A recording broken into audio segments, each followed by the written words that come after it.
All right, as we take a look at those live pictures, let's bring in the mayor, actually. I want to tee off on that, Mayor. As you can see those fires, that fire situation, we have had more fires so far in the last couple of weeks than we usually have in the entire month of October. What is going on and what's being done about it?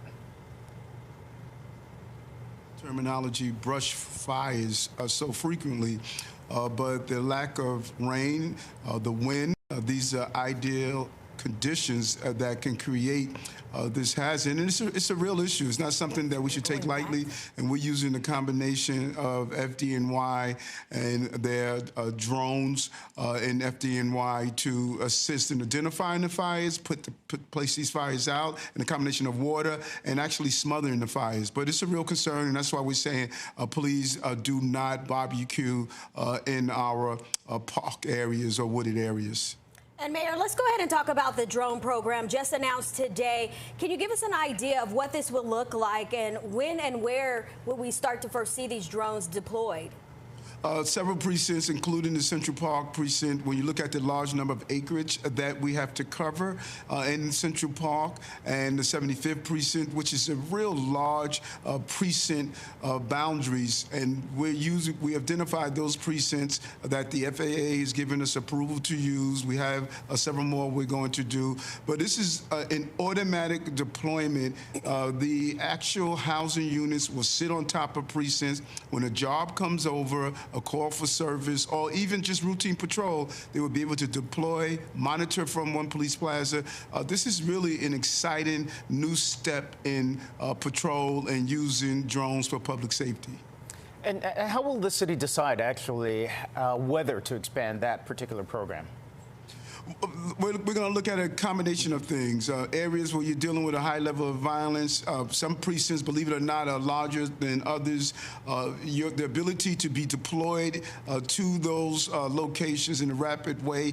And the best part of this program is it takes the surprise out of officers responding to jobs. Oftentimes, officer would get there, he's going to have to guess where the suspect may have fled to, what is the circumstances on the ground. They're going to be able to look from their cars as they're responding, either on their smartphone or on an iPad, and be able to know what is happening on that scene prior to getting there. This is a huge step. As a person who was a former police officer, nothing is worse than walking into a scene where you don't know what you're about to face. All right, Mayor, we want to switch gears a bit. Governor Hochul announcing the relaunch of congestion prices. Now, sources are saying this will be at the end of the year, around December 29th to be exact, going from what would have been $15 to now $9 for people entering Lower Manhattan below 60th. What are your thoughts on this plan? I spoke with her earlier, and this is what leadership looks like. She heard the residents who stated the $15 was far too much, but she also knew that we have a real capital problem. Billions of dollars that we have to fix our system and make sure our system continues to operate accordingly. It's the lifeblood of our city. It is the safest in 14 years. Hard to believe, but you take out the COVID numbers. She was there with us when we had to do the subway safety plan. She's been here with us when we deal with the mental health issues on the system. And this is how we could actually pay for the capital problems that we have. And so I stand with the governor on this, and she's showing the leadership that's needed. All right, Mayor, well, we know that yesterday you made it clear that you do not support President-elect Trump's plan for mass deportation, but you also said you want to work with officials from the incoming administration to fix our country's immigration system. What would that mean as far as the city is concerned? Because I guess there's some constraints with us being a sanctuary city. Yes, and listen, I don't support mass deportation, but I also don't support mass saturation.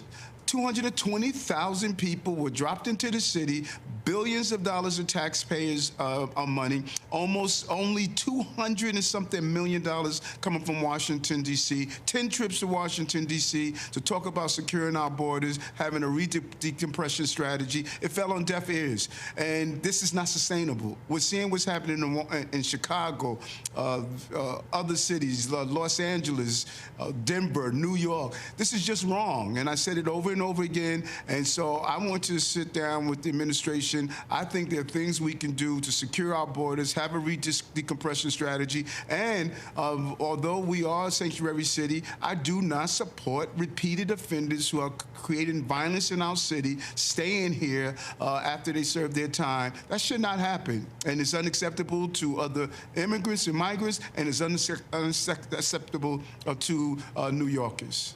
Mr. Mayor, speaking of the incoming administration there in Washington, it was just announced within the last hour and a half or so that the Florida Congressman Matt Gaetz is the nominee from the president for Attorney General.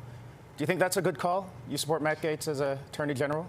I'm a big believer that those who are in the executive branch must staff up with their teams. And, you know, it's not up to me to analyze the decision that any executive, if it's Biden, if it's Trump, if it's a governor or a mayor, you need to staff up with your team. And I staffed up with my team, and we saw this city from January 1st, 2022, do a complete reversal from employment to safety to education. You got to pick the right people that understand your vision and are willing to move with that vision. And he's choosing those who believe, understand his vision. I think it was one of the people I think it was important to bring on board. Some people may argue is Elon Musk. We're dealing with an antiquated government filled with bureaucracy, unwilling to make any changes. Something simple as instituting drones. We have to move away from the rotary dial age and move into the smartphone age. Okay. And government has to change. It's not serving people correctly. All right, Mayor, before we let you go, we want to ask you about today's veto-proof vote to the City Council to shift the broker fees from the renters to the landlords. Now, you say this will have unintended consequences. What do you mean by that?